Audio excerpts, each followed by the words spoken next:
Hey TRT group, this is Justin again. Today I want to talk about metformin and any application it may have to being part of a TRT program.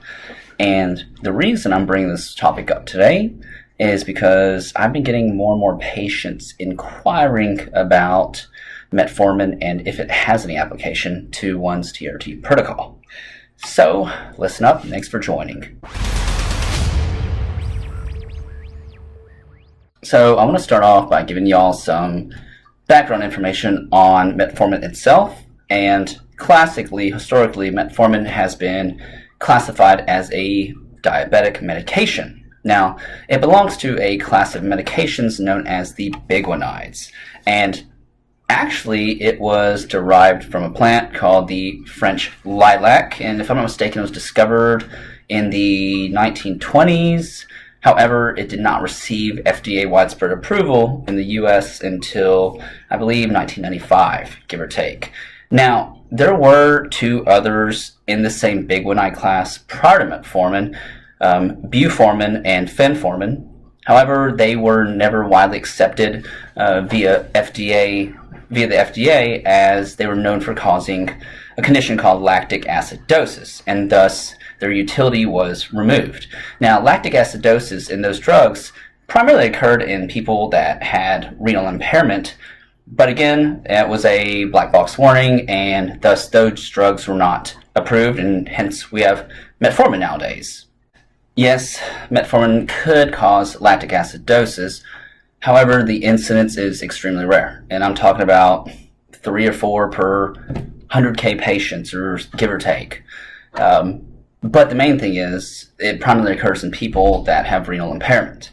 Also, dosages that occurred in, or toxicity type doses, we're looking at exceeding 4 to 5 grams a day on top of being renally impaired. And the typical dosage for most patients would be 2 grams a day maximally for diabetics. Now, also, it's considered a contraindication if your GFR is under 30, or if you're a male and your creatinine is greater than 1.5, or a female and your creatinine is greater than 1.4. But if you've seen some other videos, you know how I feel about using just those strict labs. Instead, I feel like you should get a cystatin C, as that will give you a more raw, accurate evaluation of your kidney function. But enough about that background stuff. You came here to learn more about metformin's anti-aging benefits. Well, as I mentioned earlier, metformin has classically been used as a diabetes drug. In its most basic description, it is a glucose disposal agent. And it does this through a few primary mechanisms. 1, it's an insulin sensitization agent. 2, it inhibits hepatic gluconeogenesis. 3, it inhibits the absorption of glucose from the GI tract, and it also increases fatty acid oxidation.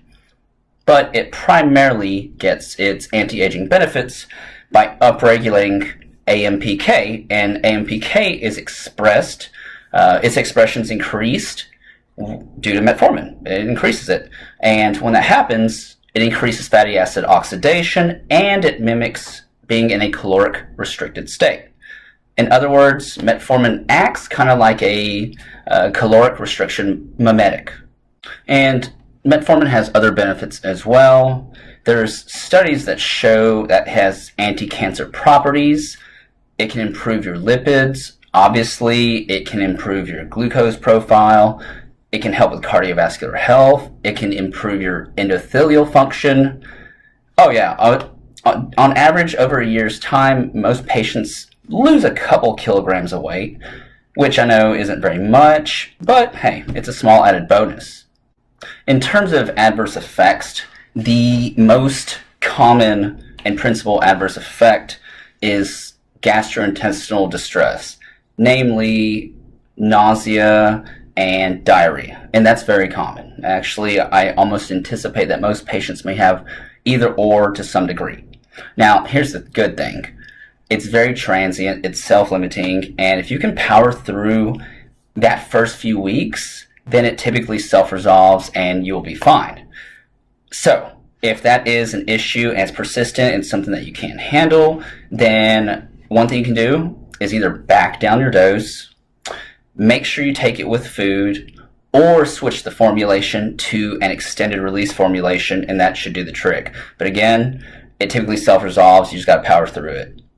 And another adverse effect that is hardly ever talked about is the possibility that metformin can actually lower your testosterone, and hence explaining why it's often used to treat patients with PCOS, because PCOS is often characterized by hyperandrogenism and hyperinsulinemia. Now, does that mean that metformin could have that adverse effect on patients on TRT? Honestly, no, I don't see it happen to them. Here's another thing you need to think about. Most patients who are diabetic also concurrently have low testosterone. So, in my opinion, patients that are diabetic should be evaluated for hypogonadism. But again, I don't see this being an implication to lowering your testosterone if you're already on TRT. This is just more or less something you should think about if you're not on TRT, but you're considering getting on metformin for anti-aging purposes, is that it could affect your androgen levels. MeWe is the #1 product for acne problems on TRT. Check out the products using the link in the description under this video.